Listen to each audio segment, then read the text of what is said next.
Hey guys, today we're diving into a lesser-known, but incredibly interesting aspect of medieval history, the surprising art of siege warfare. If you thought medieval battles were all about knights charging on horseback and kings waving swords, think again. Sieges were often the most grueling, complex, and lengthy warfare of the time. Imagine a months-long standoff where the goal isn't to kill the enemy but to starve, break, or batter down their fortifications. And I'm talking about castles, fortified cities, and thick stone walls that didn't just look intimidating, they were practically impervious to anything but the most specialized of weapons. So, before you get comfortable, take a moment to like the video and subscribe. Trust me, siege warfare isn't just about hurling rocks and waiting for a drawbridge to fall. It's got strategy, psychology, and a fair bit of medieval ingenuity thrown in. Now, siege warfare might not seem like the most exciting subject until you realize that a siege could drag on for months, sometimes even years. And no, this wasn't because the attackers were particularly bad at their job. Sieges were a different kind of warfare altogether. It was a game of patience, strategy, and careful timing. You weren't going to storm in with your trusty sword and call it a day. Oh no, it's more about starving out the defenders, psychologically breaking their will, and if all else failed, using massive, terrifying siege engines to make their castle crumble. But here's the kicker. The rise of these fortifications and the corresponding arms race of siege weaponry actually turned warfare into something much more intricate than we think. Castles became almost impenetrable, and this forced armies to think outside the box, literally. What's fascinating is how siege tactics evolved right alongside castle defenses. It's like a medieval version of a cat and mouse game, but with way more risk of getting your face smashed in by a giant rock. So, let's talk about what makes a siege tick, starting with the basic idea of what a siege is all about: the waiting game. Siege warfare isn't about charging in and hoping you kill a few of the enemy. It's about cutting them off from supplies, starving them out, and most importantly, isolating them. But it's not all about patience and psychology. The machines, the truly terrifying machines, came into play as well. Castles were not just the residences of powerful lords in the Middle Ages, they were symbols of wealth, military strength, and dominance. As war became more frequent and kingdoms grew larger, the need for fortifications became clear. Walls weren't just decorative, they were vital in withstanding attacks. Castles evolved into formidable structures, designed to resist everything from archer fire to battering rams. This increase in fortifications led to a curious arms race in siege technology, each side trying to outdo the other in a perpetual battle of innovation. But here's where things get interesting. As castles grew stronger, so too did the weapons designed to take them down. The development of castles wasn't a sudden thing. It was a gradual process driven by the constant need for defense.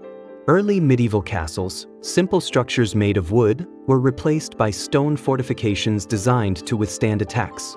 These stone castles became almost impenetrable fortresses. But the more resistant the castles became, the more sophisticated siege weapons had to be. Historians still argue about when the first true castle began to take shape, with some saying it emerged around the 9th century. Regardless of when they began to take shape, castles began to dominate the medieval landscape. They weren't just fortifications, they were centers of power, controlling the surrounding lands. In England, for example, William the Conqueror built a network of castles after his conquest of the island. These were his strongholds, designed to maintain his authority and suppress rebellion. Of course, they also made for excellent targets during sieges. But how did attackers even stand a chance against these formidable structures? The first major challenge was the high, thick walls of the castles. The larger and thicker the walls, the more time and effort it took to break through. Defenders were often perched on these walls, armed with bows, arrows, and boiling oil, ready to make any attacker's life a living nightmare. And remember, these weren't just standard walls. They were designed to withstand siege tactics for weeks, if not months. As castle construction evolved, so did the methods for breaking them down. This arms race led to a steady improvement in siege technology. The attackers needed weapons that could reach higher, hit harder, and, most importantly, do so with precision. But this isn't just about sheer brute force. Siege warfare was often about patience, and the ability to outlast your opponent. But to outlast them, you needed more than just walls. You needed specialized equipment, trained soldiers, and an understanding of how to wear down a fortress over time. It's also worth mentioning that castles weren't invincible. A siege could last for months, even years, as armies encircled the castle, cutting off supplies and waiting for starvation or disease to do the job. While medieval armies were great at building defenses, they often struggled to maintain the necessary siege tactics. Siege warfare required a well-organized force and ample resources, and not every army was up for the task. The growing strength of fortifications set the stage for one of the most fascinating and strategic aspects of medieval warfare, the siege engine.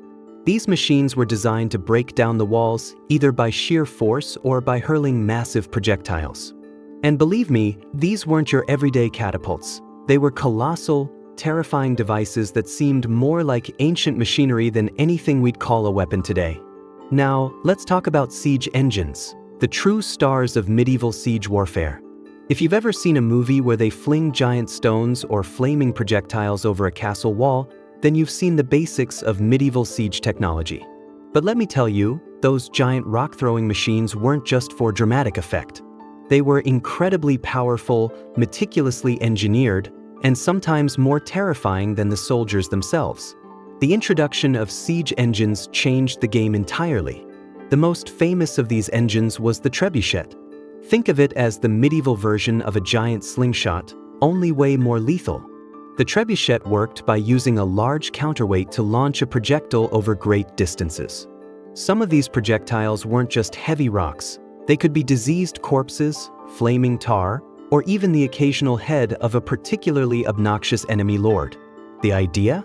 To instill terror, spread disease, and, if you were lucky, smash through the walls. But here's the catch. Trebuchets were huge and required specialized knowledge and manpower to operate. Historians still argue over the exact methods used to achieve the maximum power of a trebuchet. Was it all about the counterweight, or was the throwing arm the real key? The jury's still out. Another classic siege engine that you've likely heard of is the battering ram. Simple in design, but effective as heck. A large log, or sometimes an entire tree trunk, was suspended by ropes and swung with full force at the enemy's gates. The goal was to break through those heavy wooden gates, allowing troops to rush in and finish the job. But don't think this was a walk in the park. The battering ram was often accompanied by a battering crew, soldiers who would work in unison, swinging the log in unison until those gates gave way. Sometimes, attackers would even shield the ram with a movable, heavy protective covering called a mantlet to protect them from arrows and boiling oil. But, again, historians argue whether the battering ram's main success was physical force or psychological intimidation. After all, the idea of a giant log smashing your gates down is enough to rattle anyone's nerves. Then there's siege towers. These weren't so much weapons as they were moving platforms, like giant, rolling skyscrapers, complete with ladders and ramps. Picture this, a massive wooden tower, taller than the castle walls, rolling toward the gates. Once it reached the walls, soldiers could climb up and use the ramp to scale the fortress and launch an assault. This was a way to bypass the deadly arrows and boiling oil from above, though historians still debate how effective they actually were. Was the time spent constructing and pushing the tower worth the few dozen soldiers it let inside? Some say yes. Others claim that siege towers were often as vulnerable as they were tall. The most fascinating part of these siege engines, though, is the effort and innovation involved in their construction. Siege engineers, often highly trained professionals, were responsible for designing, building, and maintaining these massive machines. Some of the greatest engineers of the time would be tasked with coming up with the next big siege weapon, constantly tweaking and improving the designs. But it wasn't just about the mechanics. Siege warfare was a blend of strategy, skill, and psychological warfare. Siege engines weren't just about breaking walls. They were about breaking the will of those inside. That said, not every medieval siege was won by brute force. Siege warfare often involved months, sometimes even years, of constant, slow pressure. The goal was not always to destroy the walls, but to starve the defenders, wear them down mentally, and force them into surrender. And in some cases, the siege engines were simply used to create openings or to delay the defenders while the real war of attrition played out. Historians still argue whether siege engines were the deciding factor in most medieval sieges or whether it was the extended siege tactics, such as cutting off food supplies, that led to victory. Was it all about the weapons, or was it the slow grind of patience that ultimately tipped the scale in favor of the attackers? The answer is probably somewhere in between, but one thing is for sure: siege engines were undeniably impressive and terrifying, representing the cutting edge of medieval military technology. And don't think they just sat in one place and fired away. The mobility of siege engines made them even more dangerous. They could be repositioned at will, given the right manpower. And if the defenders thought they could just hide behind their walls, they were often proven wrong, as the engines evolved to target those very defenses, making siege warfare one of the most strategic and perilous forms of medieval conflict. Now, while trebuchets, battering rams, and siege towers may steal the spotlight, let's not forget the unsung heroes of medieval sieges, the defenders. We often think of sieges as being all about the attackers, their massive machines, their powerful armies, their relentless strategies. But defending a castle or walled city was no walk in the park either. In fact, some of the most impressive feats in siege history came from those holding the walls, and their arsenal of tricks and tactics were just as integral to siege warfare as the machines themselves. First and foremost, fortified walls were the cornerstone of any successful defense. Castles, in particular, were designed to resist anything the attackers could throw at them, both literally and figuratively. These walls were thick, often several meters deep, and reinforced with stone and mortar. But they weren't just thick, they were cleverly designed. Narrow windows, high turrets, and battlements gave defenders the perfect vantage points to rain arrows, stones, and boiling liquids on attackers below. And let's not forget the drawbridge, one of the key features of a medieval fortress. Imagine the chaos of trying to scale a wall while the defenders are furiously raising the drawbridge just as you approach, leaving attackers stuck outside like an army of rats caught in a trap. Now, defending a castle wasn't all about sitting back and waiting for the attackers to make the first move. Boiling oil, while often romanticized in movies, was a key weapon used to deter attackers trying to scale the walls. But defenders weren't just sitting on their high towers, laughing as oil poured down on helpless soldiers. They used a variety of other methods to keep the attackers at bay, including archery, crossbows, and stone-throwing machines like the ballista.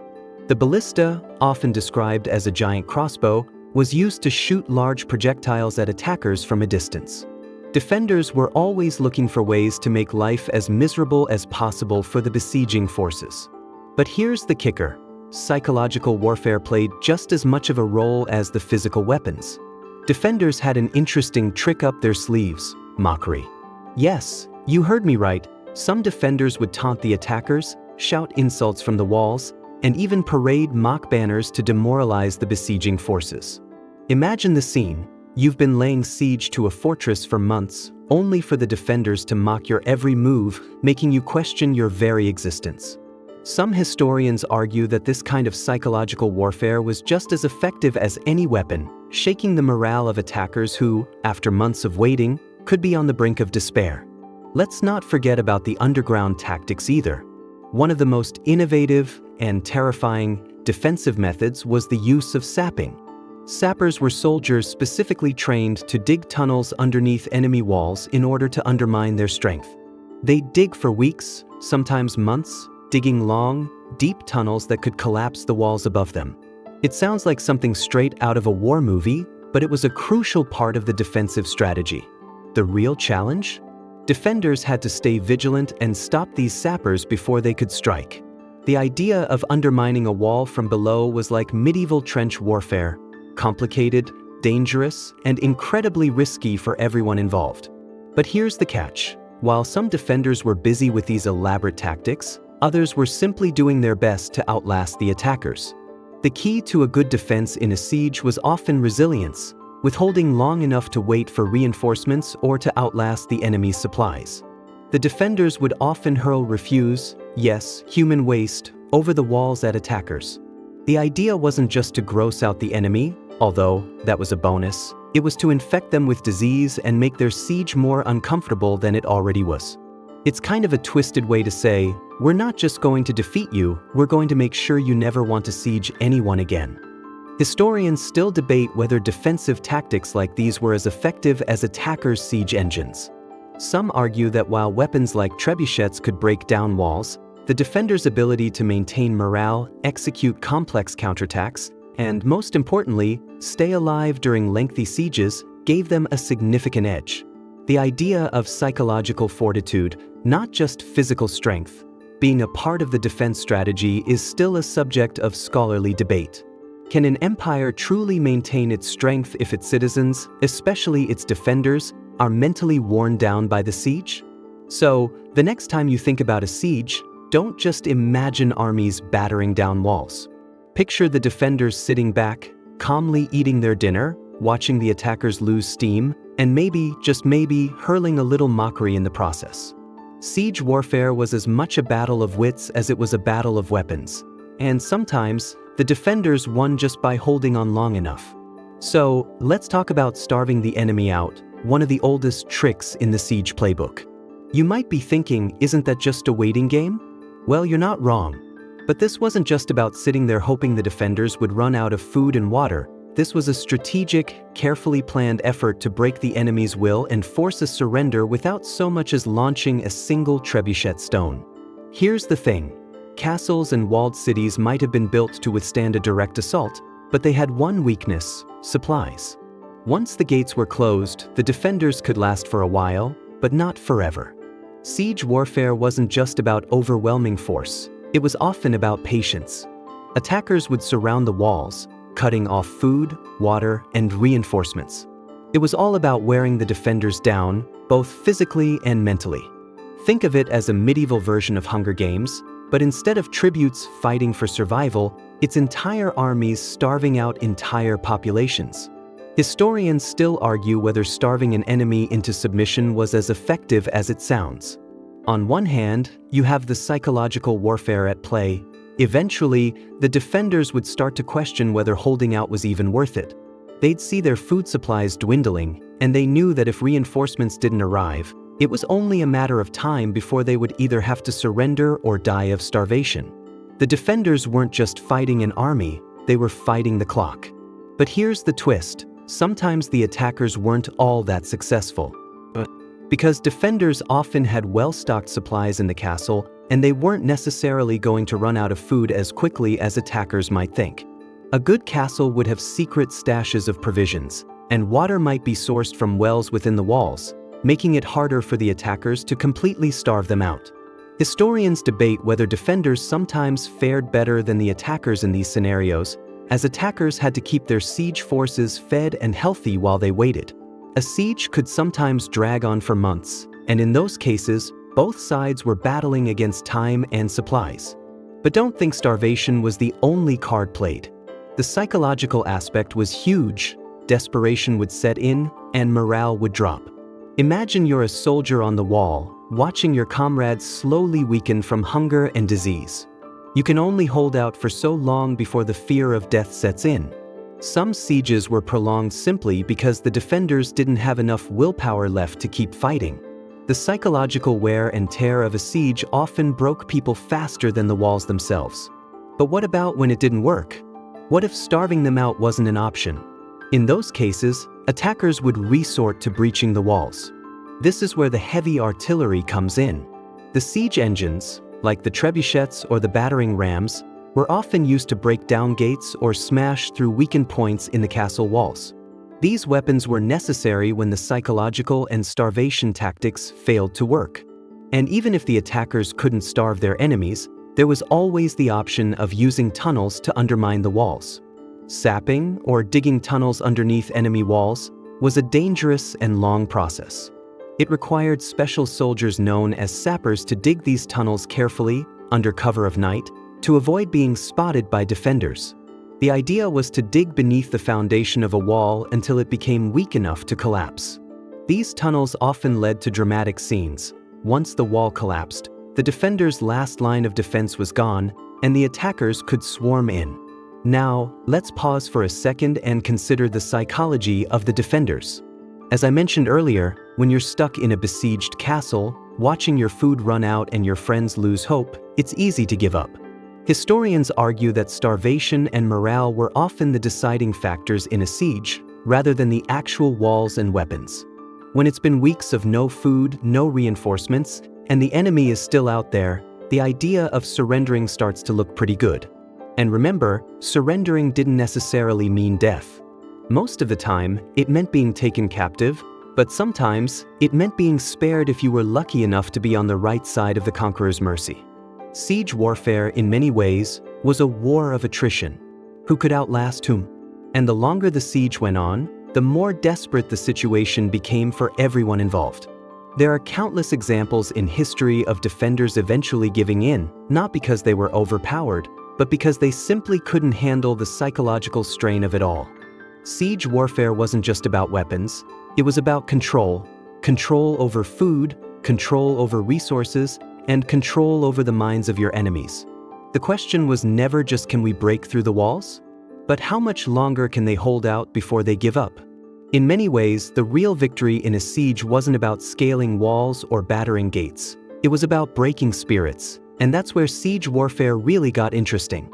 So, if you're wondering how siege warfare could last months or even years, it wasn't all about just waiting for someone to run out of food. The attackers had to consider psychological warfare, an often underestimated but vital part of the siege process. Sure, trebuchets and battering rams could breach walls, but if you could break the defenders mentally, you could win without ever using your most destructive weapons. Sometimes, it wasn't the weapons that caused a surrender, it was the constant bombardment of terror, fear, and doubt. One of the most effective tactics in medieval sieges was the use of propaganda and intimidation. This could come in many forms, from leaving the heads of slain soldiers on spikes outside the castle walls to hanging banners that sent messages to the defenders. The attackers would try to demoralize the defenders with psychological tactics. Imagine watching the defenders see their comrades' severed heads placed outside your gates. It's not just about physical victory, it's about convincing the enemy that continuing to fight isn't worth it. But the attacks weren't just psychological. Insults were another common tactic. The attackers would yell taunts at the defenders, often mocking their position or their leader.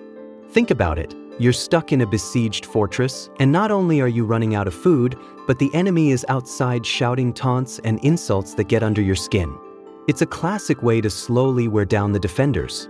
And if they were lucky, those taunts would lead to desperation and, eventually, surrender. Historians still argue whether these psychological tactics were actually more effective than the siege engines. Could insults and fear be as powerful as a trebuchet hurling giant rocks at your walls? For some, they certainly were. But let's not sugarcoat things. Sieges were ugly, brutal affairs.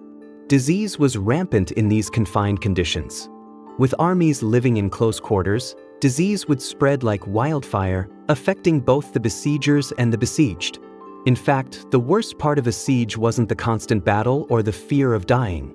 It was the lurking threat of disease. Plague, dysentery, and other diseases were common in sieges, and they often took more lives than the actual combat. Imagine being a defender, starving, mentally worn down, and then realizing that your biggest enemy wasn't even the guy outside with the big sword, it was the rat that just ran past your foot. This is one of the reasons why many sieges didn't have a heroic end but rather a slow, painful descent into suffering for both sides. But despite all the challenges, defenders had their own tactics to keep disease at bay and morale high. Cleaning and hygiene weren't as advanced as today, but defenders would often try to keep their fortifications sanitary, knowing that if they could avoid the plagues and illnesses of the attackers, they'd have a better chance of holding out. Cleansing rituals or basic protective measures were a defensive strategy in themselves, albeit not as effective as you might hope in the face of medieval hygiene standards. There's also something to be said for reinforcements.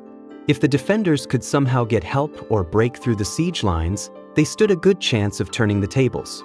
Some sieges were turned around by timely reinforcements, and historians still argue about how often this happened. Did defenders actually get reinforcement at the last possible moment more than we give credit for, or were these moments mostly legends?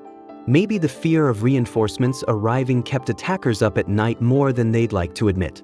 And don't think the defenders didn't have their own counter-siege weapons. In fact, some castles had their own siege engines to launch stones or fire back at attackers who dared to approach. The defensive trebuchet wasn't as common as the offensive one, but it was still there, ready to throw projectiles back at the enemy. Defenders would often engage in a war of attrition too, constantly repairing the walls and attempting to counter any damage done by the attackers. But just like the attackers, they couldn't rest forever. Repairing breaches while fighting off your enemies at the same time was one of the toughest challenges of a siege defense. As much as we romanticize the idea of epic battles and glorious assaults, sieges were brutal and grueling. They weren't flashy, nor were they quick. The strategy was often to hold on just long enough for the attackers to either lose interest, give up, or face their own logistical issues. We often focus on the dramatic moments, the storming of the gates, the final rush of soldiers inside, but in reality, many of the most decisive moments in siege warfare came when both sides were just sitting there, waiting for the inevitable breakdown of one side's spirit. So, was it the physical weapons, the trebuchets, the battering rams, the siege towers, that won the siege, or was it the invisible weapon of patience and endurance? The slow grind, the waiting game, the uncertainty. Sometimes, it was the soldiers' resolve that mattered more than their weapons. And in this game of attrition, those who could outlast the longest often reaped the rewards. Now, let's step back a little and look at something fascinating about siege warfare: the role of mercenaries. You might imagine these hardened soldiers for hire storming the walls, ready to fight for whoever pays the most.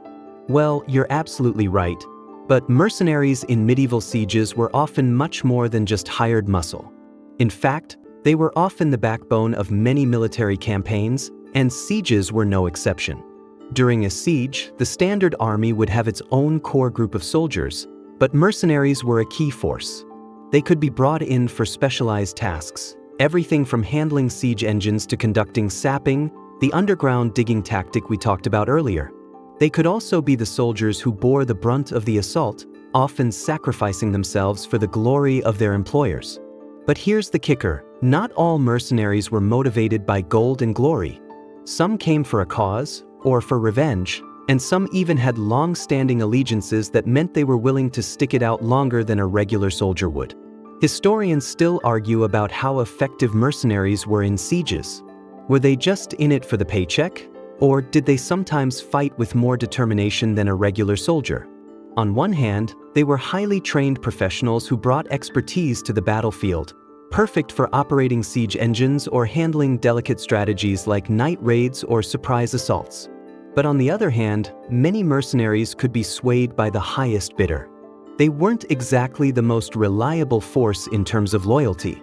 If the siege was going poorly or the pay wasn't up to expectations, mercenaries were often the first to flee the scene. It's also worth noting that mercenaries weren't just found on one side of the siege. Often, they were hired by both sides, creating a strange scenario where they might have fought for one lord's castle one year and for the other side the next. This situation created a unique set of challenges for medieval leaders, who had to balance the need for skilled warriors with the risk of mercenaries switching sides at any moment. In fact, mercenaries often served as diplomats themselves, negotiating their pay, loyalty, and allegiance with both the besieging and defending forces. One could argue that the medieval world was the original birthplace of the contract warrior. But what about the defenders who had to rely on these mercenaries? It wasn't uncommon for a castle's defenders to bring in foreign mercenaries to hold their walls during a prolonged siege. The motivation for these mercenaries varied. They were often paid in land, food, and shelter, things that were hard to come by when a siege had been dragging on for months. However, these foreign mercenaries weren't always reliable, especially when it came to loyalty.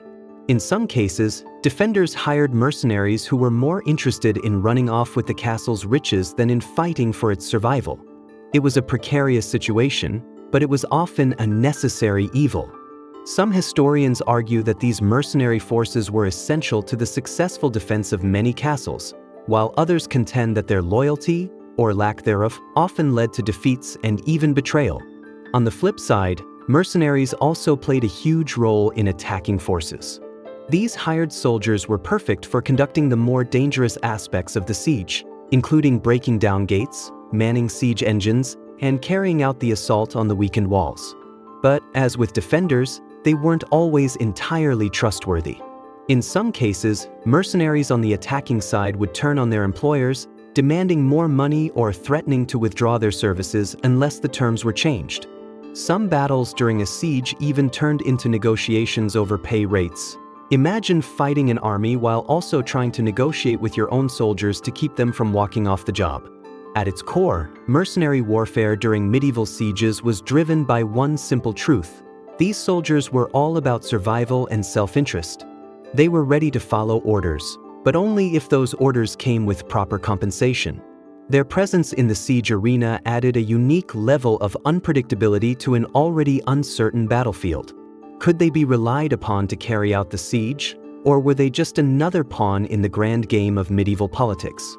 Historians still argue over whether mercenaries were the linchpin of successful sieges or the cause of many of their failures. Another question raised by the role of mercenaries in medieval sieges is this: how often did they contribute to decisive moments in battles? Take a step back and consider that mercenaries didn't just serve as the muscle. They often made strategic decisions, determined the best placement for siege engines, and sometimes played key roles in maintaining the siege equipment. A well-placed battering ram or trebuchet could make all the difference, and it was often the mercenaries who knew how to use them to their greatest advantage. In conclusion, the involvement of mercenaries in medieval sieges didn't just add muscle. It added a layer of complexity, uncertainty, and even drama to the process. They were the warriors of convenience, always ready to switch sides for a better deal, yet their skill and expertise often made them indispensable to the success of a siege. Whether they were breaking down walls or defending against them, mercenaries played a pivotal role in shaping the outcome of medieval sieges. Now, let's dive into one of the more dramatic aspects of siege warfare: the use of siege defenses. While we focused a lot on how attackers tried to break through walls and fortifications, it's equally important to understand the defensive measures that kept those walls standing strong, or at least standing long enough for defenders to outlast the besiegers. Castles were designed with defense in mind, but it wasn't just about the physical strength of the walls. It was the tactical and strategic defenses within the castle that turned a stronghold into an almost impenetrable fortress. To start, there was the classic moat. While it's often romanticized in stories and films, moats weren't just for show, they were functional. In fact, they were a major defensive feature of medieval castles. Moats could be filled with water, or in some cases, they could be dry trenches, but either way, they made it extremely difficult for attackers to get close to the walls without exposing themselves to deadly archers or crossbowmen perched on the battlements. Some moats were even designed with sharp spikes at the bottom, so if attackers attempted to cross, they would literally get impaled. Talk about a pointless exercise. But a moat wasn't always enough. That's where the drawbridge came in. This feature was a true game changer, especially when it came to preventing attackers from rushing the castle gates. The drawbridge allowed the defenders to control who had access to the castle. It could be raised at a moment's notice, leaving any attacking force stranded in front of the gates, exposed to arrows, boiling oil, or whatever else the defenders had at their disposal. And let's not forget about the portcullis, the heavy metal gate that could be dropped in a heartbeat to block off entry to the castle. This made it nearly impossible for attackers to break in quickly. You'd think they'd give up after a few failed attempts, but unfortunately, history shows that attackers often had far too much determination and far too little common sense. Next, let's talk about the battlements, the raised platforms on top of the walls where defenders could rain arrows, boiling liquid, or even rocks down on attackers. These weren't just for show, they were strategic high points where defenders could hold the upper hand. The beauty of the battlements was that they allowed defenders to shoot down at the besiegers, who, with their heavy armor and siege engines, were often slow and clunky. The battlements were designed with an important feature: crenellations or gaps between the rising parts of the wall, which gave defenders cover while still allowing them to fire at the enemy. And then there were the arrow slits, those narrow vertical openings in the walls that allowed archers to fire at the enemy while staying well hidden. These slits were designed so that defenders could shoot without exposing themselves. And don't think for a second that attackers didn't notice these strategic openings. Trying to get past them without getting shot was one of the biggest challenges when assaulting a castle. Some attackers attempted to bring their own shielded siege platforms to protect their men, but getting close enough without being hit by arrows was no small feat. One of the more creative defensive measures involved the use of boiling liquids. Yes, boiling oil, but also boiling water, pitch, or even hot sand, you name it. This wasn't just to make the attackers feel unwelcome, it was an incredibly effective deterrent. Imagine spending days or weeks trying to breach a gate or wall, only for the defenders to pour scalding liquid down from the battlements. It's safe to say the attackers probably had more than a few second thoughts about their career choices after experiencing this tactic. But historians debate how often this actually worked. Was it more of a threat than a consistent practice? Could the attackers actually be deterred by the sight of boiling oil, or were they simply willing to push through the pain, knowing the prize would be worth it? But let's not forget the defenders' psychological edge. The castle defenders often had the advantage of knowing their terrain. They were familiar with the hidden paths, secret rooms, and emergency exits that attackers, no matter how many siege engines they had, couldn't access. That home field advantage was huge. It's like trying to invade a fortress when the enemy knows every nook and cranny, while you're just following orders and hoping your siege tower makes it through the archers. It wasn't just about the wall or the gate, it was about everything else inside. Supplies were carefully stored in hidden chambers, and water was often sourced from wells deep inside the castle, away from the reach of attackers. In some cases, defenders would even store enough food to last months, giving them a strong defensive position when it came to waiting out a siege. Here's the kicker, though. Historians still argue about how effective these defenses really were. Sure, they look good on paper, but were they always enough? The key issue was whether defenders could maintain morale. After all, a castle could have the best defenses in the world, but if the people inside were starving or losing hope, those defenses wouldn't matter. Some historians suggest that even the best defended castles could fall if the defenders weren't strong enough mentally to hold out.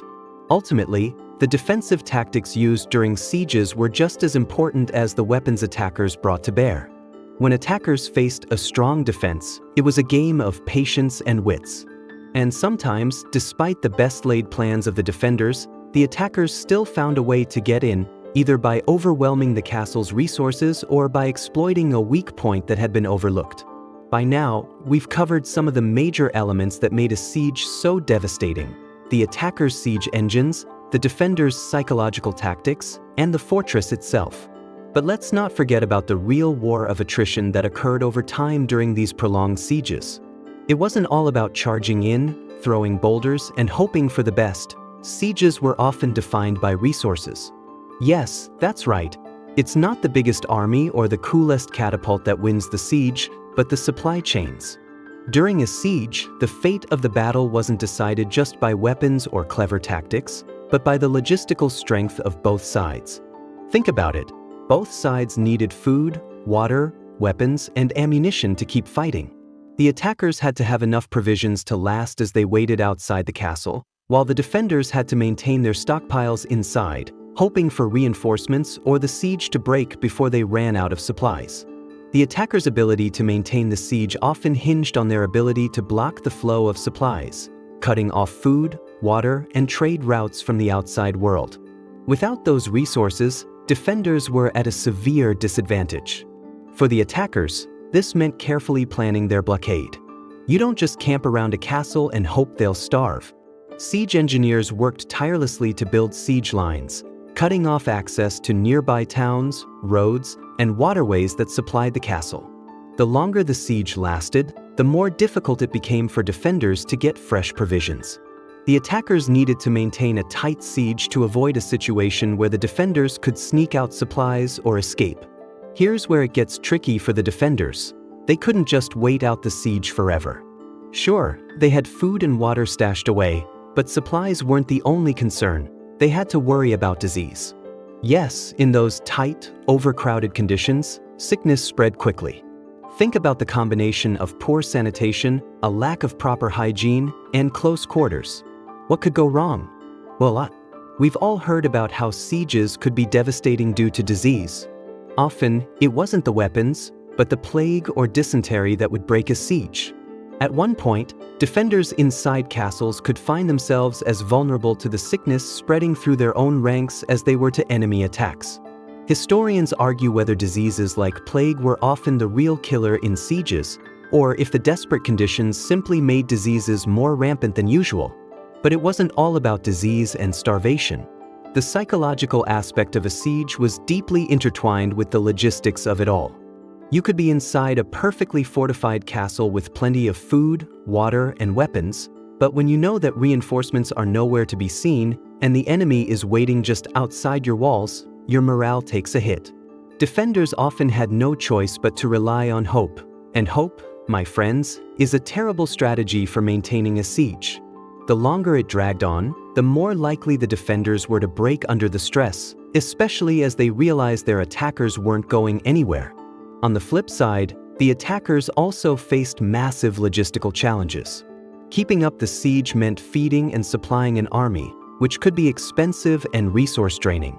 And if the siege dragged on too long, the attackers themselves would be vulnerable to starvation or disease. It's funny how the ones laying siege to a fortress weren't always the ones with the upper hand. Over time, the morale of the besiegers could falter, too, especially if they weren't getting results. That's why reinforcements were such a big deal during a siege. If reinforcements could break through and reach the castle, or even provide more supplies, the situation could change in a heartbeat. Historians still debate how often reinforcements were the turning point in medieval sieges. Sometimes, it was the case that an outside force would arrive just in time to break the siege, relieving the defenders and completely changing the momentum of the battle.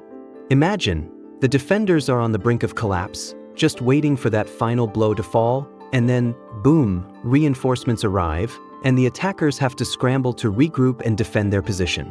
It's a classic example of turning the tables, and it shows how a siege wasn't just about who had the biggest guns, but who could last the longest, keep morale up, and keep those supplies flowing.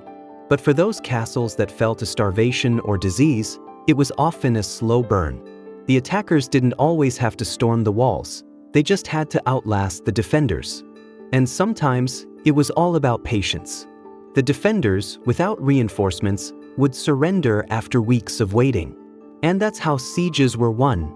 Not always by clever tactics or impressive weapons, but by sheer grit and endurance. Siege warfare, in the end, was a brutal mix of logistics, morale, and patience. The side that could outlast the other, who could keep their soldiers fed and their spirits high, often came out on top. So, the next time you hear about a medieval siege, think about the behind-the-scenes drama of waiting, starving, and hanging on. Sometimes, it's not the swords that win, it's the endurance and the will to outlast. Now, if we're talking about medieval sieges, we can't ignore the role of siege warfare in the Holy Land. The Crusades, with their intense religious fervor and brutal military tactics, brought a whole new level of siege warfare to the Middle East. Unlike the traditional European-style castles that were built for defensive purposes against invaders, the castles in the Holy Land were often built in the middle of desert landscapes, making them much harder to defend, especially against determined attackers. The Crusaders were well aware of the importance of castles during the Crusades. They didn't just fight for religious reasons. They fought for control of strategic points, particularly the cities and fortresses along the trade routes. Castles became the linchpin of their campaigns. The Crusaders, though, were up against some serious competition in the form of Muslim defenders who had their own sophisticated siege techniques. In fact, one of the most interesting things about these medieval sieges in the Holy Land is how both sides learned from each other, borrowing techniques and technologies to improve their own siege strategies.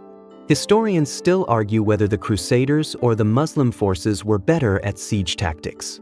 The Crusaders, who were often less familiar with local conditions, initially struggled with the harsh terrain and unfamiliar fortifications in the Holy Land.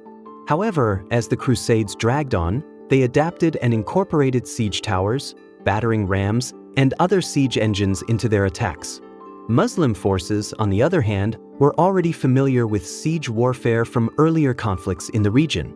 They were masters at defending castles, utilizing everything from boiling oil to tunnels designed to undermine the enemy's walls. But as always, it wasn't just about the weapons, it was also about the tactics and adaptation. In one of the most famous sieges of the Crusades, the Siege of Jerusalem in 1099, the Crusaders faced a formidable defensive position. The city was surrounded by thick walls and was well defended by a force of Muslim fighters. The Crusaders, however, came prepared with siege towers and battering rams, a new approach for them. They also relied on psychological tactics, hammering away at the defenders' will to continue fighting. But the Muslims held strong, using every defense at their disposal, including boiling oil and arrows shot from the towers. Eventually, after several weeks of fighting and suffering on both sides, the Crusaders breached the walls and captured Jerusalem. But the siege wasn't just about military might. The psychological warfare in the Holy Land was a huge factor. The Crusaders weren't just trying to break through physical defenses, they were trying to break the spirit of the defenders. The idea of a holy war, of taking control of sacred land, weighed heavily on everyone involved. The defenders knew that losing a castle or city in the Holy Land wasn't just a loss of territory, it was a religious defeat, one that could have profound spiritual consequences. This made the stakes of the siege incredibly high, and the pressure on both sides was immense. It's fascinating to note that both sides used propaganda to their advantage. The Crusaders would often frame their sieges as a holy mission, portraying the Muslim defenders as infidels or enemies of the faith. Similarly, Muslim forces would use their own religious rhetoric to rally their troops and convince them that they were defending the sacred land from invaders. The siege was often about much more than land. It was about ideas, belief, and the moral high ground. But despite the ferocity of the Crusades and the sieges that defined them, one must also remember the adaptation of siege tactics by both sides.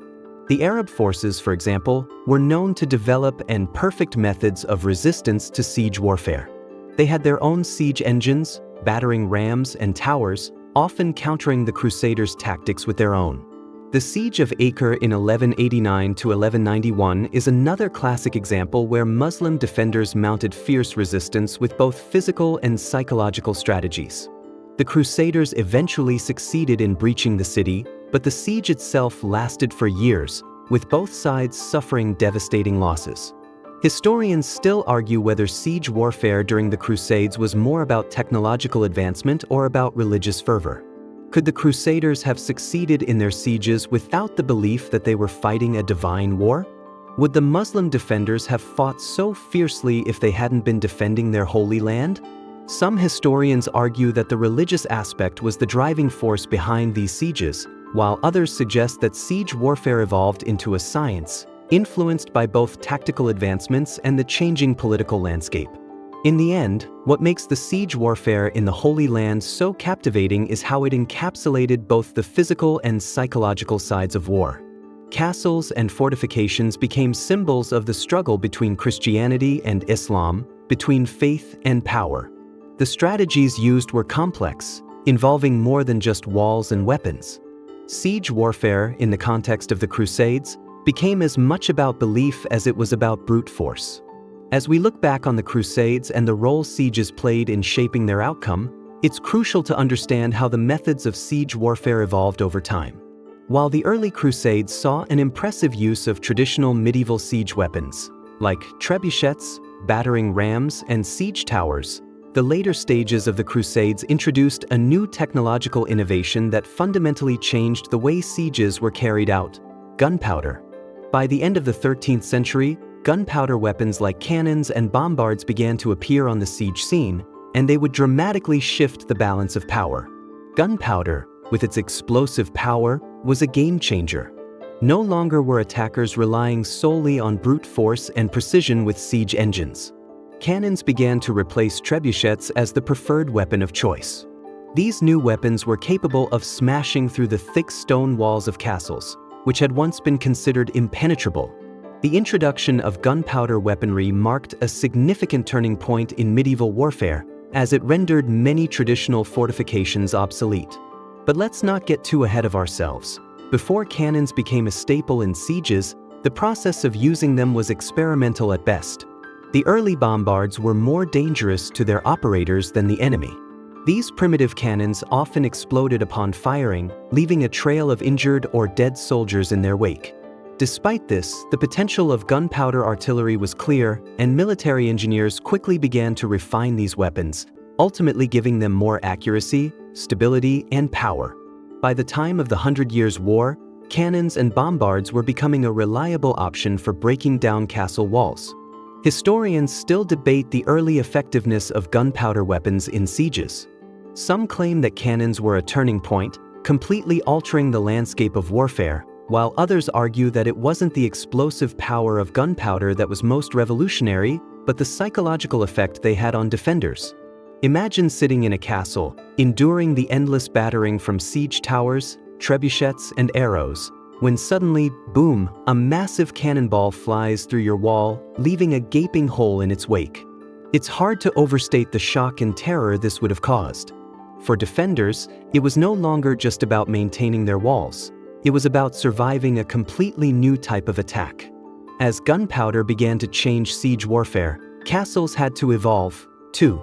The Motte and Bailey castles, which were once common in the early Middle Ages, were soon replaced with stronger, more durable fortifications. Castles began to incorporate bastions and star-shaped designs that could withstand the firepower of cannons. Walls became thicker, and angles were adjusted to deflect cannon fire rather than absorb it. The idea was to create a multi-layered defense, with thick outer walls, fortified inner keeps, and trenches that would slow down the attackers long enough to allow defenders to retaliate or call for reinforcements. The advent of gunpowder forced defenders to adapt or perish. One of the most famous instances of gunpowder artillery's impact occurred during the Siege of Constantinople in 1453. The Ottoman Empire, under Sultan Mehmed II, used massive cannons to breach the walls of this centuries-old Byzantine city. Historians still argue whether the Ottomans could have taken Constantinople without these massive cannons, or whether the siege would have gone differently if the defenders had been better prepared for this new form of warfare. The Ottoman bombard, a giant cannon that weighed over 100 tons, became a symbol of the transformation in siege warfare.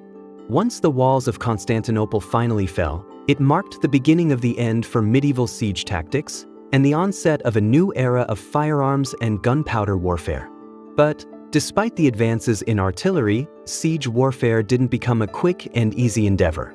Even the most powerful cannons still needed skilled operators and a huge amount of ammunition.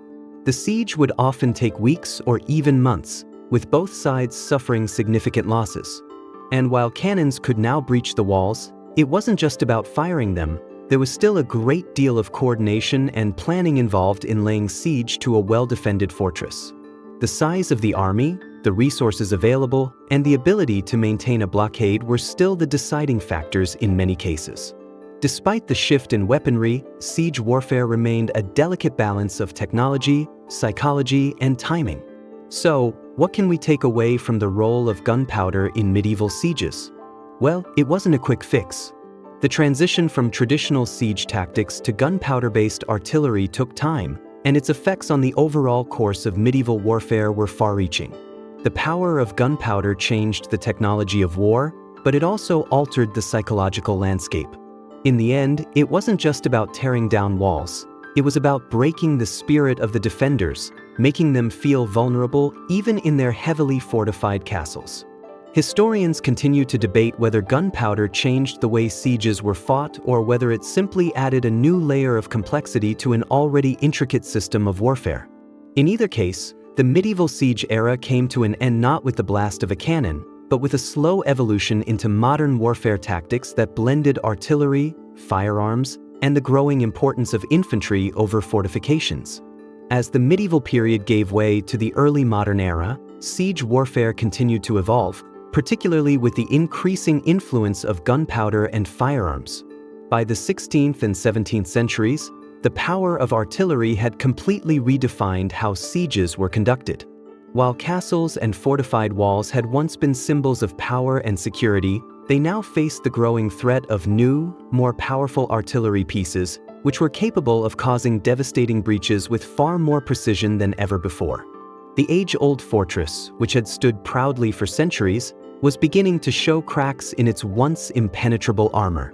One of the most notable developments in early modern siege warfare was the use of fortified bastions, a direct response to the threat posed by cannons. These angular, star-shaped designs allowed defenders to better protect the walls from incoming artillery, preventing attackers from getting a clear shot at any one section of the wall. The bastions were designed to allow defenders to fire back from multiple angles, ensuring that attackers were met with an almost constant barrage of gunfire. But the introduction of gunpowder didn't just change how defenses were designed, it also altered the strategy of sieges. While medieval sieges were often characterized by long, drawn-out battles of attrition, the early modern period saw the rise of siege warfare as a science. Military engineers became the backbone of any successful siege, responsible for both breaching the fortifications and designing the defensive works that would make it difficult for the attackers to gain ground. The siege guns that came to dominate the battlefield were increasingly large and powerful, but their effectiveness still relied on precision and the experience of the engineers operating them. Historians still argue whether the advancement in artillery was the ultimate factor in ending the age of traditional castle sieges, or whether changes in military tactics played a bigger role. Take the famous Siege of Malta in 1565, for example. The Ottoman Empire, led by Suleiman the Magnificent, launched one of the largest sieges of the period against the Knights Hospitaller, who controlled the island. The defenders, though outnumbered and faced with the might of the Ottoman artillery, used advanced fortifications, like the bastions we talked about earlier, to hold their ground. The attackers, with their massive cannons, were unable to penetrate the walls in any meaningful way. Despite the initial advantage the Ottomans seemed to have, the defenders' resilience, combined with superior defenses, turned the siege into a costly failure for the Ottoman forces. Historians still debate whether the failure of this siege was due to poor logistics, the resilience of defenders, or simply the over-reliance on gunpowder artillery, which, despite its power, could only do so much against skilled fortifications. The Siege of Malta wasn't just a war of attrition, it was a lesson in the limitations of gunpowder. As powerful as cannons were, they still had their drawbacks. They could breach walls, but they couldn't guarantee a decisive victory. After all, sieges were more than just about breaking down fortifications. They were also about holding territory, gaining control, and wearing down the will of the enemy. Starvation, disease, and psychological stress continued to play pivotal roles. Even as artillery advanced, siege tactics didn't change all that much. There was still a deep reliance on cutting off supplies, maintaining morale, and waiting for the right moment to strike. This brings us to one of the key turning points in the history of siege warfare, the decline of the traditional castle and the rise of gunpowder fortifications. By the 17th century, the modern fortress was no longer built to resist traditional siege engines. Instead, it was designed to withstand artillery.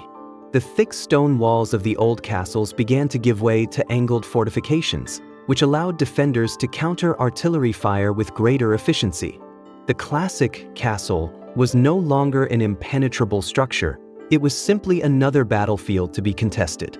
This shift from traditional siege tactics to modern siege warfare marked a significant change in military thinking. Castles became increasingly obsolete, as armies no longer needed to spend months encircling a fortress. Instead, they could use artillery to breach the walls, followed by rapid infantry assaults to capitalize on the damage done. The psychological impact of these artillery assaults was profound. For centuries, siege warfare had been defined by the slow, grinding attrition of both sides. But by the 17th century, the psychological toll of bombardment with increasingly powerful guns was enough to break even the most determined defenders. So, historians still argue over the degree to which artillery truly revolutionized siege warfare. Did gunpowder artillery end the era of traditional castles? Or was it just another step in the evolution of siege tactics that had already been underway for centuries? One thing is clear, the gunpowder era ushered in a new era of warfare, not just by increasing the destructive potential of weaponry, but by completely changing the strategy of siegecraft. Instead of being a slow, brutal process, sieges became more like fast-paced, devastating artillery strikes with rapid follow-ups from infantry.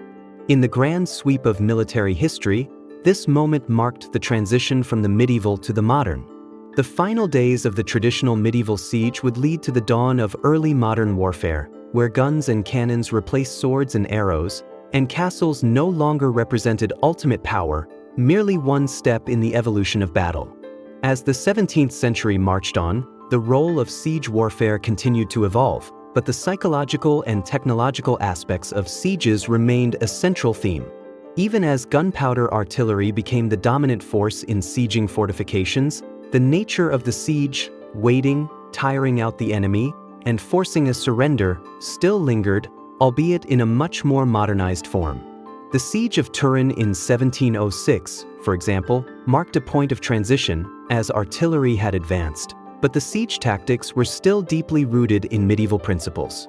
In this siege, despite the devastating power of artillery, defenders continued to rely on resilience and holding out to win the day. The long-standing methods of using starvation and cutting off supplies were still as effective as ever.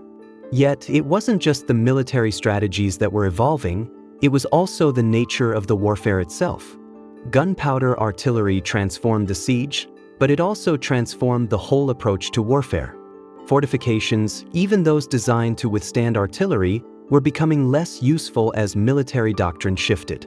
The rise of fortified cities, equipped with walls and structures meant to withstand the brutal impact of bombardment, was now facing the realization that siege warfare as it had been practiced for centuries was on its last legs.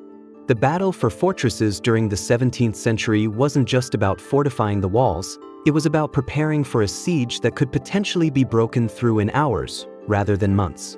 As cannon technology improved, the once impressive stone walls became mere speed bumps. We see this development unfold during the Siege of Gibraltar in 1704, which turned into a classic example of modern siege warfare. Gibraltar's walls, once impregnable, were attacked not with months of attrition, but through a combination of naval artillery, strategic siege guns, and superior knowledge of the terrain. The siege wasn't prolonged, it was a siege of efficiency. But despite the shift in tactics, the psychological nature of sieging remained. After all, it's one thing to break through walls with a cannon, but it's another thing to break the spirit of the defenders inside. As with any siege, the mental strain of being cooped up in a besieged city was often what decided the outcome. In some cases, sieges lasted longer than they logically should have because both sides were entrenched in their positions, one side trying to outlast the other, waiting for the opponent to slip up. Morale continued to be a deciding factor, especially as the attackers tried to exhaust the defenders and starve them into submission. At the same time, siege technologies were not the only factor in these more modern sieges. Naval forces began to play a larger role in cutting off supply lines, while land armies adapted to the faster pace of warfare. There's an interesting argument among historians about how much of a factor naval blockades were in the success of sieges. Could a land-based siege succeed if the attackers didn't have control over the sea lanes? Or was it the combination of both land and sea forces that made modern sieges truly effective? Some say it was the unity of both strategies, while others argue that naval control alone could often make the siege a foregone conclusion. The combined pressures of starvation, bombardment, and limited supply lines worked in unison to break down defenses in ways that were simply not possible during earlier, more traditional siege tactics. By the time we reach the 19th century, the true siege warfare era is essentially over. Fortresses and castles were obsolete, replaced by more modern military strategies that focused on speed and efficiency. The modern world had learned how to win battles more swiftly, using the new artillery to cut through the heart of fortified cities in a matter of days rather than months. Sieges had become too costly in terms of both resources and lives. The rise of bombardment and cannon fire made the age-old practice of starved-out attrition less effective. And with modern artillery, the time for siege towers and sappers digging under walls had passed. However, while the siege warfare era officially ended with the rise of more modern military doctrines, the techniques of siege warfare, particularly the psychological warfare and war of attrition, still found their way into later conflicts. The Vietnam War, for example, saw elements of siege tactics in the form of the long, grueling siege of Dien Bien Phu in 1954, where the French forces, surrounded and cut off, fought a battle of endurance similar to the medieval siege tactics of the past. Even though artillery and gunpowder had evolved, the human element of siege warfare, holding out, waiting, psyching out the enemy, remained strikingly similar to ancient practices. Thus, while siege warfare in its traditional form may have died with the introduction of artillery, its influence continues to permeate military strategy to this day. We see how the art of breaking an enemy's will has transcended walls and weapons. Morale, attrition, and psychological endurance continue to be the heart of warfare. Siege warfare, in its medieval and early modern forms, was a complex dance of destruction, ingenuity, patience, and mental endurance. The influence of these tactics has lingered long after the stone walls fell and the cannons ceased firing.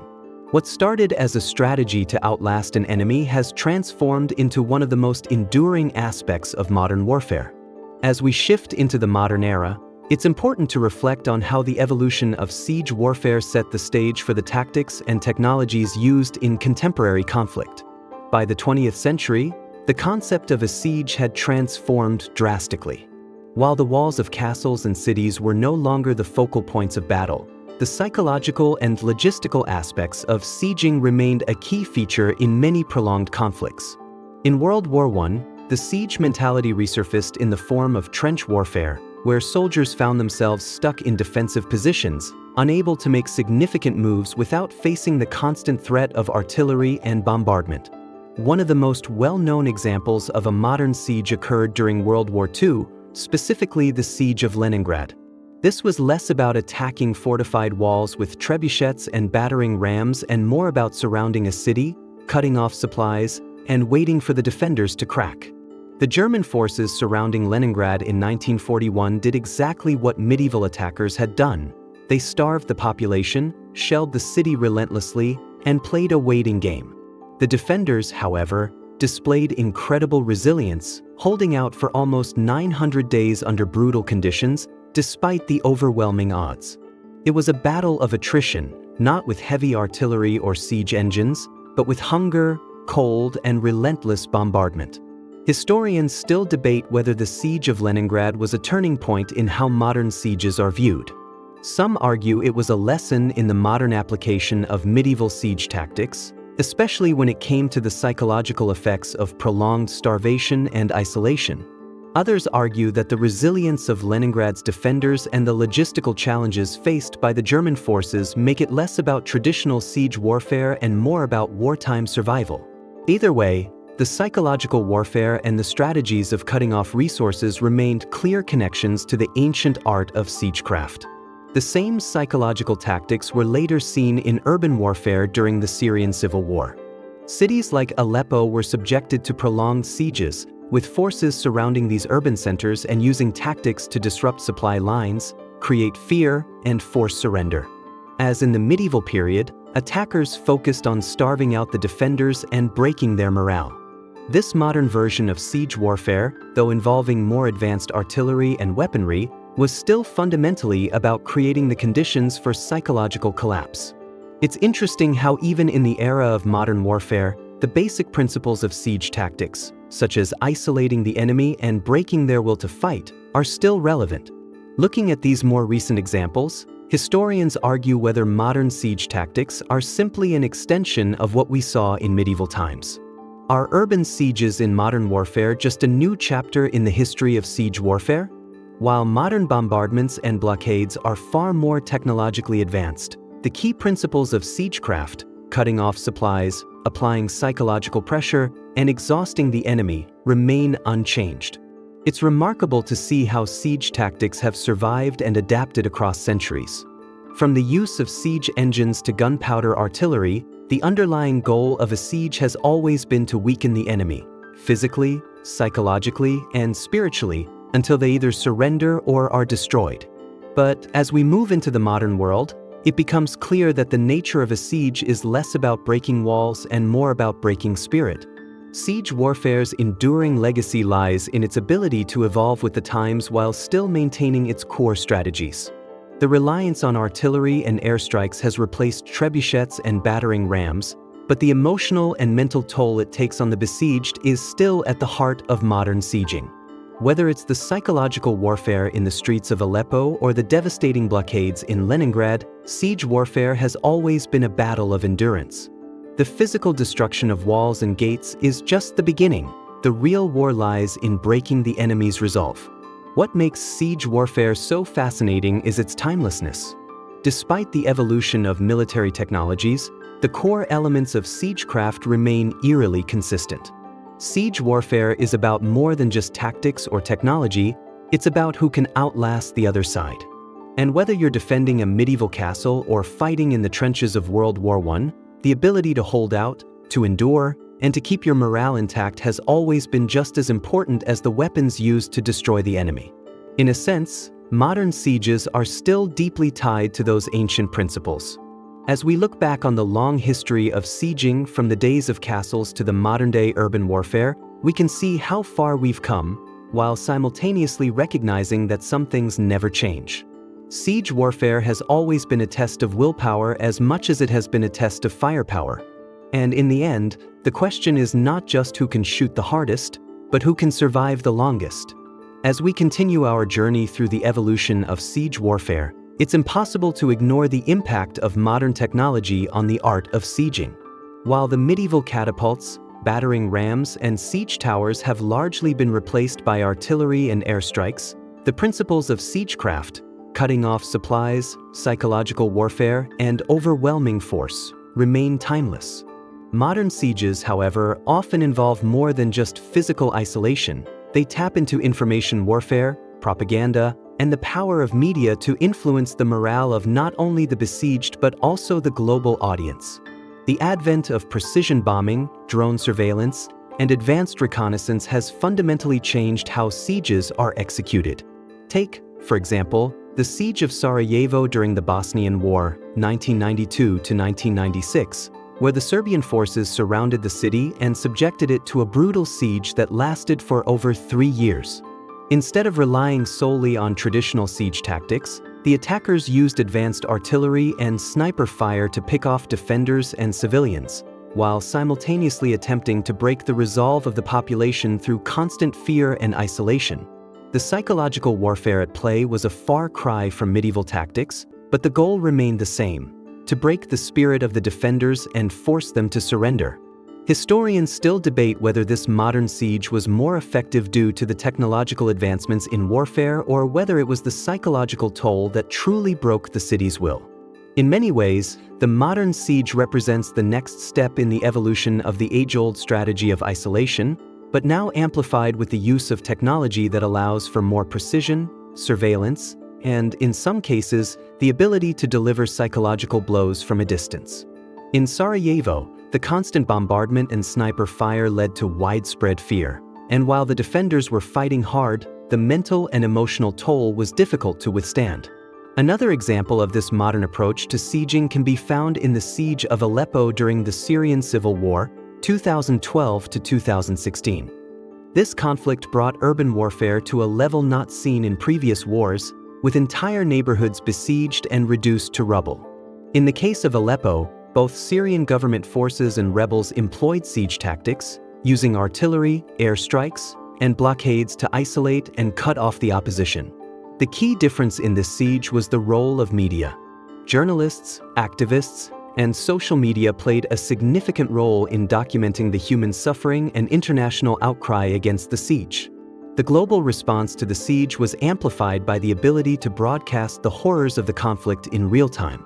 It's fascinating how information warfare has become a core component of modern sieging tactics. Just as medieval sieges used psychological tactics, like taunting the enemy or displaying severed heads, modern sieges now rely on the power of media to influence public opinion and create political pressure. Through social media, news outlets, and documentaries, the siege becomes not just a local conflict but an international spectacle. The siege of Aleppo, with its constant bombardment, humanitarian crisis, and political ramifications, became a focal point of global attention. While the physical tactics of siege warfare may have evolved, the psychological warfare component remains just as crucial as ever. Now, let's consider the question: as technology has evolved, has the nature of siege warfare fundamentally changed? In many ways, modern sieges are no longer about the dramatic, slow grinding of medieval tactics. They're about precision, speed, and global influence. The use of advanced artillery and drones means that defenders can no longer rely on thick castle walls or fortifications to hold them off indefinitely.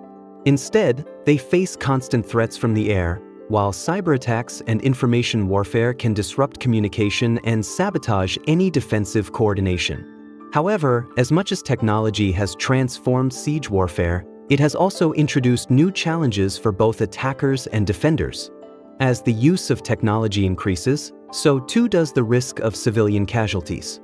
In many modern sieges, the target isn't just the enemy military, it's the entire population of a city. This shift from military objectives to civilian pressure is one of the key differences between medieval and modern sieges. The Siege of Gaza in recent years, for example, saw heavy reliance on airstrikes and artillery to break down defensive positions. The idea was to pressure the opposing forces into surrender through physical destruction and psychological tactics, but as in the past, it often resulted in significant civilian suffering.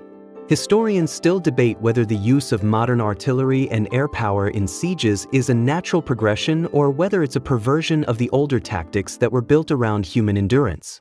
Is the modern siege more humane because it uses technology to limit the need for human combat, or does it simply amplify the suffering by focusing so heavily on civilians? It's a question that doesn't have a clear answer, but one thing is for sure: siege warfare, no matter the century, continues to be about more than just walls and weapons. It's about the human element, the physical and psychological toll it takes on both attackers and defenders. As we move into the future, siege warfare will undoubtedly continue to evolve, with drones, robotic soldiers, and cyber warfare playing increasingly larger roles. It's fascinating to think that, even though medieval castles have long since become relics of the past, the essence of siege warfare, isolating, pressuring, and breaking the spirit of the enemy, remains an ever-present part of modern warfare. With the rise of modern siege tactics involving precision strikes, drone warfare, and information warfare, one might think that the days of physically isolating an enemy inside a fortress are long gone. But surprisingly, siege warfare has continued to adapt, especially in urban warfare scenarios, where the complexities of modern cities mirror the challenges of medieval sieges. The Battle of Stalingrad during World War II provides one of the most infamous examples of a siege that blended old-world strategies with modern military tactics. The Siege of Stalingrad, 1942 to 1943, was one of the largest and most brutal battles of the war, lasting for months. But what set it apart was that, like the sieges of old, it became a battle of attrition. The German forces attempted to encircle and isolate the Soviet defenders in the city, just as medieval attackers would cut off supply lines to starve out the enemy. However, Stalingrad was different because both the Soviets and Germans used advanced artillery, tank warfare, and airstrikes to maintain their positions. The siege quickly became less about wall breaking and more about fighting for every inch of urban ground. What made Stalingrad unique was that it wasn't just a contest of firepower, it was also about human endurance. The Soviet defenders, led by General Vasily Chukov, used the city's ruined buildings as their fortifications, creating fortress-like positions within the urban chaos. Sniper warfare, house-to-house fighting, and close-quarters combat replaced the medieval use of siege engines. The fighting was so intense that it became difficult to distinguish between attacker and defender. The Germans, despite their technological superiority, found themselves bogged down in street-to-street battles, while the Soviets used guerrilla tactics to ambush the enemy at every turn. Historians still argue whether Stalingrad was a true siege in the traditional sense. Was it more of a battle of survival than a siege, or did it follow the same principles, isolation, starvation, and attrition, that defined the medieval sieges? The battle was a clash of titans, in many ways reminiscent of the Siege of Jerusalem or Constantinople, where supply lines were key and psychological warfare played a significant role in wearing down both sides. Similarly, the Siege of Sarajevo during the Bosnian War, 1992 to 1995, followed a similar pattern. The city was surrounded by Bosnian Serb forces, and for nearly 4 years, the residents were cut off from supplies, shelled relentlessly, and subjected to sniper fire. What's notable here is that modern technology, especially artillery, sniper rifles, and mortar fire, was used in ways that mimicked the medieval tactics of isolating the enemy and making them suffer until they were forced to surrender. The psychological toll of living under constant bombardment, with little food or water, echoed the same moral and mental attrition medieval defenders felt in their castles, enduring months of siege and uncertainty. The psychological aspect of a siege has always been as important as the physical destruction, and that hasn't changed in modern warfare. In fact, the ability to break the morale of an entire population is often more effective than sheer physical force. In both Sarajevo and Stalingrad, the concept of waiting out the enemy, rather than just breaking through their defenses, came to dominate the strategy.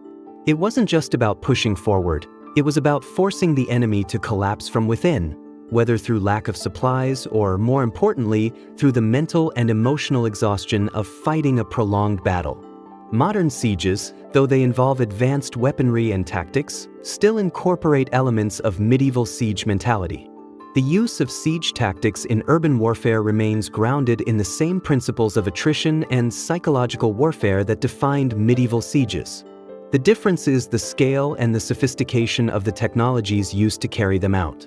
Rather than battering down castle walls with trebuchets or burning crops to starve the defenders, modern forces rely on artillery, drones, and blockades to isolate and break the will of the enemy. But the core goal remains unchanged: to force the enemy to give up either by starvation, fear, or sheer exhaustion. The influence of medieval siege warfare on modern conflict is clear. Despite the technological advances of the modern world, we are still fighting a war of attrition in many cases. Whether it's the psychological toll of constant bombardment or the logistical challenges of holding out against a blockade, the core strategies of siege warfare have been handed down through the centuries. They may have evolved in technology and execution, but the ultimate goal remains the same: to break the enemy's will and force them to surrender. Looking ahead, it's easy to see how modern urban warfare will continue to borrow from the medieval past. With cities becoming increasingly fortified in modern conflicts, the traditional concept of siege warfare, cutting off supplies, breaking morale, and causing mental exhaustion, will likely remain at the heart of many future battles. Whether it's through cyber attacks that cripple infrastructure or drone strikes that wear down resistance, the art of siege warfare, in its psychological and logistical aspects, will undoubtedly remain relevant for years to come. As the 21st century continues to unfold, siege warfare has evolved even further, especially with the rise of asymmetric warfare and the increasing use of technology. In the modern era, a siege is no longer just about surrounding a fortified position and waiting it out. Instead, we see the rise of cyber warfare, economic blockades, and information manipulation, all of which serve as modern counterparts to the classic siege tactics of cutting off supplies, undermining morale, and isolating the enemy. These new forms of siege tactics have blurred the lines between military, economic, and psychological warfare, making it harder to define a siege in the traditional sense. One of the most striking examples of modern asymmetric sieges occurred in Gaza. During the Israeli-Palestinian conflict, particularly in recent years, the city of Gaza has been subjected to blockades, airstrikes, and ground assaults that resemble many of the key principles of traditional siege warfare. The besieging forces have used cutting off supplies, from food and fuel to electricity and water, as their primary means of pressure. However, modern technology allows for these blockades to be enforced not just with physical barriers but also with economic sanctions and cyber attacks that target the infrastructure of the besieged. Global media coverage has also played a huge role in shaping the public's perception of the siege, with the humanitarian consequences of the blockade being widely reported. In some cases, the psychological toll of information warfare, where the narrative of the siege is shaped by the media, has been just as important as the physical tactics used to isolate the enemy. This modern approach to siege warfare reflects the shift away from traditional military confrontations. Now, we see how public opinion and international pressure can become a weapon just as powerful as artillery or drones.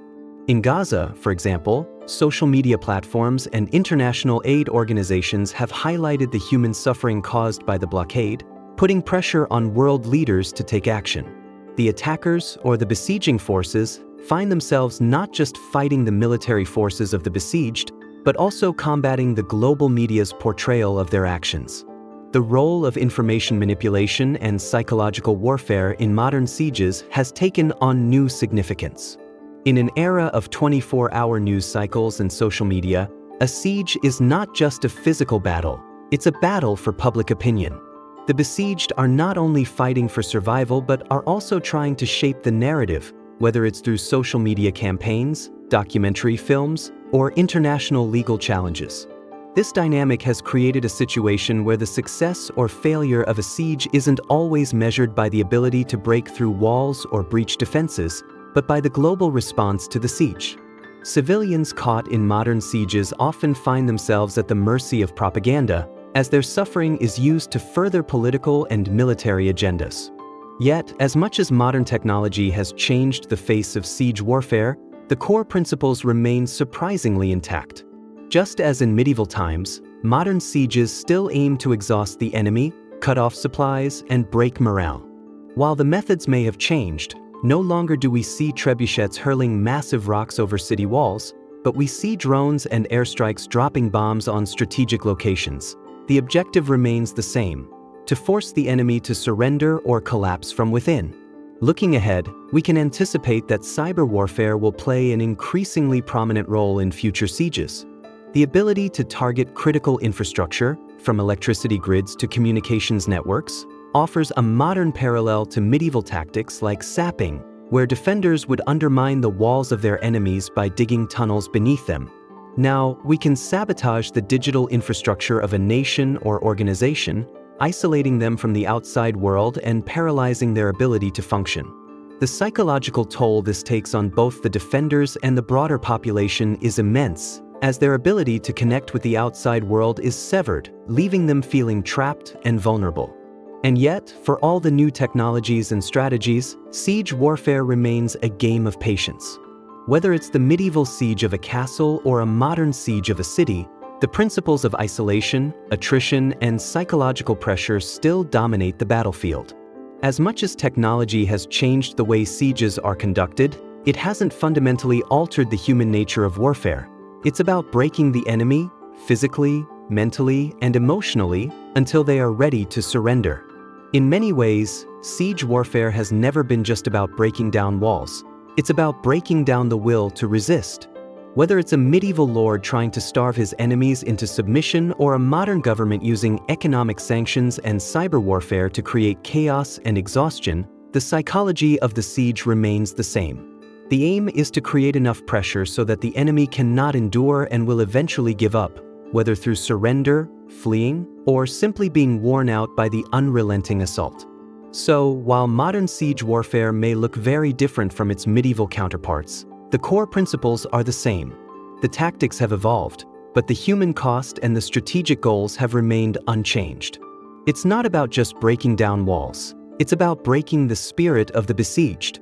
As we move into the future, siege warfare will undoubtedly continue to evolve, influenced by new technologies, international diplomacy, and the changing nature of global conflicts.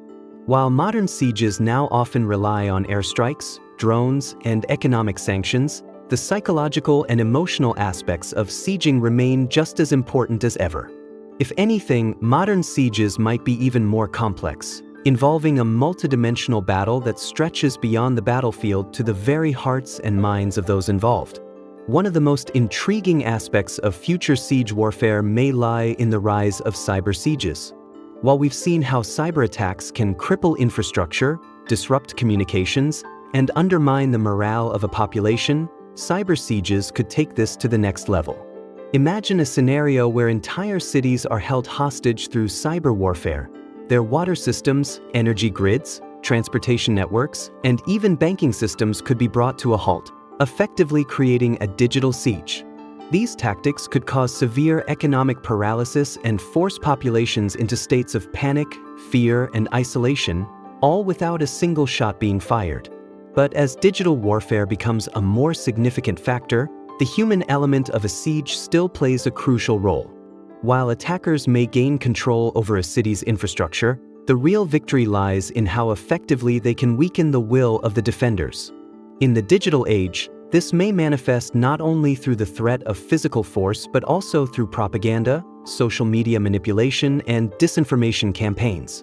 Psychological warfare, in all its modern forms, has the potential to make or break the siege. If the attackers can undermine the morale of the defenders, making them feel isolated, powerless, and cut off from the world, they can essentially win the siege without firing a single shot.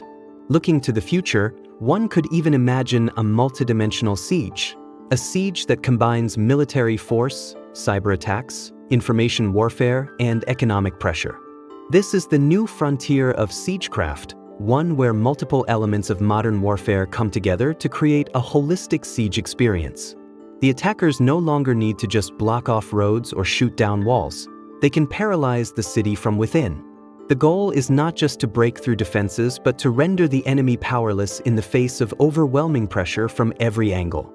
However, even as technology changes the battlefield, we must recognize that resilience and human spirit will always play a role in siege warfare. No amount of technological advancement can eliminate the human element of defense. As long as there are defenders who are willing to fight for their homes, and as long as there are strategists who can maintain hope in the face of overwhelming odds, siege warfare will continue to evolve, but its essence will remain. Looking back at history, it's clear that while the tools and technologies used in sieges have changed, from simple siege engines to modern bombers and drones, the goals have always been the same. The attackers aim to isolate, weaken, and eventually break the defenders, while the defenders strive to maintain their fortitude, resources, and spirit long enough to survive the onslaught. The balance of power has shifted, but the central theme of endurance has remained constant. Ultimately, future sieges may not look like anything we recognize today. We may see space sieges or cyber sieges that take place in virtual realms instead of fortresses. However, one thing remains clear: the core elements of siege warfare, whether they take place in a medieval castle, a modern city, or the digital world, will continue to revolve around pressure, isolation, and the battle for control. As we move further into the digital age, cyber warfare may replace the need for traditional siege engines, but the psychological toll and the fight for moral endurance will always remain at the heart of siege warfare. In conclusion, while the technology behind siege warfare has evolved from trebuchets to cyber attacks, the human aspect, the struggle for survival, endurance, and willpower remains unchanged. Whether it's a medieval castle or a modern city, the siege is, at its core, still about breaking down the spirit of the defenders. And in the end, the most successful sieges may not be the ones that break the walls, but the ones that break the will of those inside. As we look to the future of siege warfare, one aspect that becomes increasingly important is the role of international law and human rights in shaping how sieges are conducted. In the past, sieges were often brutal, and the primary goal was to break the will of the defenders, no matter the human cost. Starvation, disease, and psychological pressure were seen as legitimate tactics in many conflicts, but today, the nature of warfare, including siege tactics, is governed by increasingly strict rules and ethical standards set by international bodies like the United Nations and the Geneva Conventions. The presence of international observers and humanitarian organizations has significantly altered how sieges are carried out. During conflicts like the Siege of Sarajevo, for example, the international community played a significant role in documenting human rights abuses and ensuring that some level of protection for civilians was maintained despite the brutality of the siege. Media coverage became an incredibly powerful tool in ensuring that the world knew about the suffering taking place inside the besieged city, and it put pressure on the besieging forces to abide by at least the most basic principles of international law. However, modern sieges, even though they are influenced by international pressure and humanitarian law, still rely on the same strategic principles that governed medieval sieges. The attackers attempt to isolate, starve, and cut off supplies to force the enemy to surrender. Despite the advancements in technology and the involvement of global observers, the basic tactics of siege warfare have remained remarkably similar. What has changed is the scrutiny these tactics face. The use of blockades, for example, is now heavily regulated under international law. The intentional targeting of civilian infrastructure or civilian areas during a siege is considered a violation of human rights and a war crime, yet this still happens in many modern conflicts. One significant area where international law intersects with siege tactics is the siege of humanitarian aid. In modern sieges, access to humanitarian aid is a critical component. During the siege of Aleppo in Syria, the besieged population depended heavily on international aid convoys to survive. The obstruction of these convoys, often by the besieging forces, became a central aspect of the siege. The debate over whether sieging forces have the right to block such aid convoys or whether the international community has an obligation to intervene has become a modern legal dilemma. As international organizations step in to provide aid, they face the challenge of ensuring access without exacerbating the conflict or becoming a target themselves. But as much as humanitarian laws shape how modern sieges are conducted, the moral and strategic questions surrounding sieges have remained largely unchanged. The central question of modern sieges is still, in many ways, the same: how can one side break the spirit of the other side without breaking the rules? Can an attacker starve out the defender without violating international humanitarian law? Can a city be isolated without causing widespread civilian suffering? These moral and strategic questions are still central to the way modern sieges are planned and executed. One of the most critical issues with modern sieges is that, unlike in medieval times, civilian populations are often the main victims of these sieges. Modern sieges are rarely confined to military targets alone. Entire populations are caught in the crossfire. Urban warfare, where civilians live in densely populated areas surrounded by warring factions, makes sieges even more difficult to conduct ethically. The Siege of Gaza, for example, has become emblematic of modern sieges where civilians bear the brunt of the isolation and violence, with blockades and bombings often taking a disproportionate toll on the population. The role of modern media in sieges cannot be overstated. With the rise of social media and live streaming, the horrors of modern sieges are often documented in real time. During the Siege of Aleppo, for instance, footage of the bombardment and destruction was shared globally, bringing the world's attention to the suffering of the people inside. This global awareness can often create pressure on international governments to intervene or at least push for ceasefires and the delivery of aid. But it can also present a double-edged sword. While media coverage can mobilize the global community, it can also heighten the propaganda battle as conflicting sides use media to frame the narrative of the siege in their favor. Information warfare becomes a key component of modern sieges, making it not just about physical destruction, but about manipulating the public perception both locally and internationally. Even with these changes, siege warfare in the modern world still carries the heavy psychological burden that it did in the past. The stress of living under constant bombardment, the uncertainty of survival, and the emotional toll of isolation are as real today as they were for medieval defenders. The constant fear of death, the destruction of familiar environments, and the mental exhaustion of fighting day after day, knowing that rescue is unlikely, remains one of the most brutal aspects of siege warfare. Whether it's Aleppo, Gaza, or Syria, the human experience of being besieged has a profound, lasting impact on the civilians caught in the middle. At the same time, modern sieges also show how warfare has changed and adapted in the digital age. With cyber attacks, drone strikes, and global media influencing the psychological impact of a siege, the way we understand siege warfare has broadened. It's no longer just about breaking through walls with siege engines. It's about breaking down the will of the enemy, physically, emotionally, and mentally, through a combination of technology, strategy, and propaganda. As we come to the conclusion of our exploration of siege warfare, it's clear that while the tools and tactics have evolved, the core principles have remained surprisingly constant throughout history. Whether it's a medieval castle surrounded by trebuchets, a modern city block blasted by airstrikes, or a digital infrastructure crippled by cyber attacks, siege warfare remains a strategy rooted in psychological endurance, resource control, and isolation. The psychological element of a siege is, and always has been, one of the most powerful weapons in the arsenal of any besieger. From medieval castles to modern cities, breaking the will of the defenders has often been as important as breaking their walls. Siege warfare is as much about mind games as it is about military might. The constant bombardment, the waiting, the fear of starvation, and the isolation, all of these elements work to weaken the enemy's resolve. Modern sieges, despite all the technological advances, still involve this mental warfare, whether it's through economic blockades, social media manipulation, or cyber attacks. The modern siege reflects the most sophisticated and disturbing form of this age-old strategy, where the victims of the siege are not only isolated from supplies and communications but are also increasingly subjected to information warfare. In places like Syria, Gaza, and Ukraine, the battle for control over information, who controls the narrative, who tells the story, has become an essential part of modern sieges.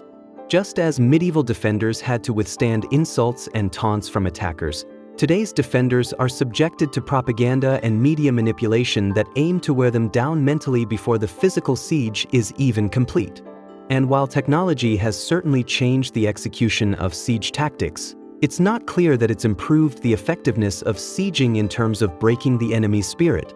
In fact, as modern warfare becomes more complex, the age-old principles of siege warfare, the slow, grinding process of cutting off resources, breaking morale, and isolating the enemy, are being applied in increasingly sophisticated ways. Drones, smart bombs, and cyber attacks can target specific infrastructure, leaving civilian populations vulnerable, while simultaneously draining resources and causing psychological strain. The rise of remote warfare, where neither side may even physically occupy the land they're fighting over, has introduced a new era of siege tactics that are less visible, but just as brutal. At the same time, as we look back on the history of sieges, we see the evolution of the fortress itself. Once invincible, castles and fortified cities were once the impenetrable strongholds of medieval kings and lords. But over time, as siege engines evolved, so did the fortresses, and as artillery and gunpowder brought down those great walls, new forms of defensive strategy began to emerge. In the modern age, fortified military bases, underground bunkers, and digital fortresses are now the new standard of defense. The walls of yesterday are replaced by cybersecurity systems and satellite monitoring, and information systems have taken the place of traditional walls to defend against modern siege tactics. However, despite these advances, the core concept of resilience in the face of siege remains unchanged. The goal of the besieger is still the same: to break the enemy's resolve, whether through brute force, psychological pressure, or information control. The defenders, meanwhile, must withstand, outlast, and hope for relief, whether that's reinforcements, a break in the siege, or international intervention. As we reflect on the legacy of siege warfare, it becomes clear that its impact goes beyond the battlefield. The history of sieges tells us much about the human condition, the resilience of people under pressure, and the ways in which wars are not just fought with weapons, but with the mind. Modern siege tactics have refined and evolved, but the core principles, isolation, attrition, and psychological warfare, continue to guide military strategy today. The modern siege might not look like the ones we read about in history books, but the same human factors, the mental strain of enduring months of siege, the psychological warfare, the waiting for relief, continue to shape the realities of warfare. In the future, as technology and cyber capabilities continue to advance, siege warfare may evolve into even more virtual forms, where the battle for control is fought in cyberspace rather than on the battlefield. Yet, even as these tools evolve, the psychological battle will remain at the heart of siege warfare. It is not just about walls or weapons. It's about the breaking of spirits, the human element of endurance, suffering, and survival that defines siege warfare as one of the most profound tests of strength, courage, and willpower in all of military history. So, while the walls may have fallen and the cannons may have silenced, the legacy of siege warfare will continue to shape the nature of global conflict. As long as humans are involved, siege warfare will remain a battle for survival, one fought not only with weapons but with resilience, endurance, and the will to survive. The siege is not just a battle of attrition. It is a test of the human spirit, one that transcends time, technology, and the evolving face of warfare.